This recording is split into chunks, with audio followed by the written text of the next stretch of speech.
So just wanted to touch on that first of all, guys, before we go into this week's questions. But I'll kick off now with question number one, which is coming here from Stacey. Hi there, Stacey. Thank you for being part of the amazing WiggyWam community. And Stacey's question is, my property has been on the market for months with no offers. It's a good house, which is not far from the local school, and I think we priced it competitively, but for some reason it's not selling. What can we do to make it more attractive to buyers and finally move home? Well, that's a great question, Stacey, and thank you for sending that one in. Look, this is a more common theme that we're going to see for many people who have, perhaps put their house on the market in the course of the last 12 months. And at the time of putting their house on the market conditions have actually changed. And this can, work for and against you, depending upon whether the market's going up or whether the market's coming down, right? And you haven't said where you are in the country, Stacey, right now, but the key point to remember is that, in any market, anything will sell depending upon the price, okay? So what you're effectively doing, you're offering something that has value, i.e. a home, and hopefully it's a home in a good condition in a reasonable area, and you're offering that for a certain price.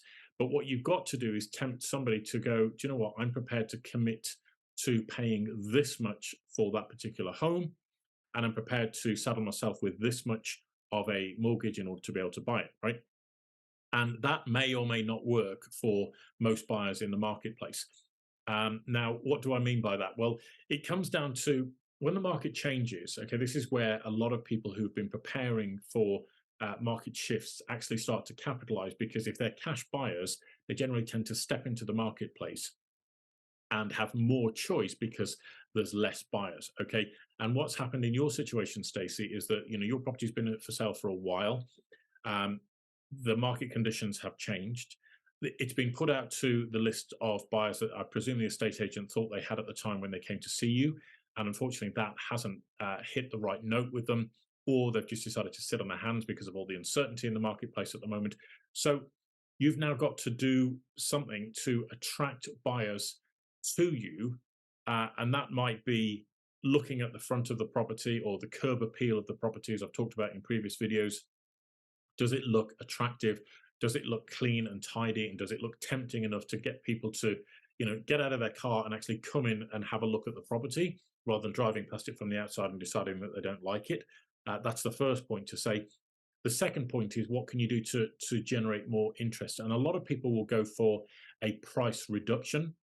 I would suggest that it's actually, before you do that, worth going back to talk to, 2 or 3 other agents in your area and ask them for their professional opinion. Now, the reason we do that is, for some reason, when it comes to selling properties, you can put your house up for sale with one agent and then have no luck for 6 months and then switch agents and they'll sell it within a week. Why? Who knows? It could be the estate agent gods are feeling more favorable towards one agent than another. But the point is, the temptation is for many agents to just cut the price, and that will help to tempt a buyer across the threshold, which is true and it does work. But the other thing is to bear in mind is that sometimes a property on a market with a local agent can begin to look a bit stale.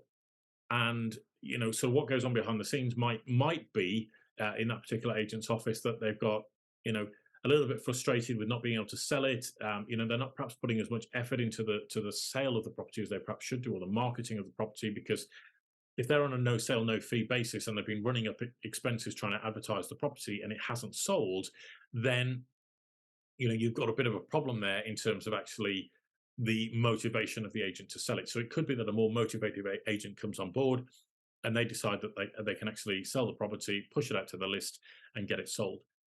The second thing you might want to think about with regards to changing agents might be to go for a dual or multi-agency approach rather than just one agent in your area, okay? And that can be really quite an invigorative process, because then they are competing against one another in order to try and find the right buyer for your particular property. So that's what I would look at doing myself, Stacey. Don't just go to a price reductions until you've explored that other avenue of talking to 2 or 3 other agents in your local area, get their feedback, and then make a decision on which way to go. And if you want some more feedback on that, again, come back and ask me another question. I'll be happy to give you some input into that as well. So wishing you all the best of luck with that, Stacey. If there's anything else we can do, let me know. Final thought, you might want to get into Home Buyer Secrets, get yourself a copy of that. That will guide you through a little bit more of the moving minefield, including how to deal with situations like you've just outlined as well. All right, so good luck, Stacey. Wish you the best of luck and let us know if we can do anything else to help you. All right, ladies and gentlemen, well, that brings the end of today's webinar to an end. Thank you so much indeed for joining me. As always, I've really enjoyed doing these webinars every single week. We're here to support you as much as possible. I know times are testing. I know times are challenging.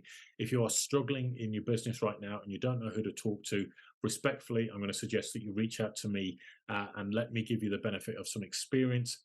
Let me show you how we can support you in a way that's either cost neutral or actually produce a profit in your business by working alongside WiggyWam. We're here to, as I say, to help and support.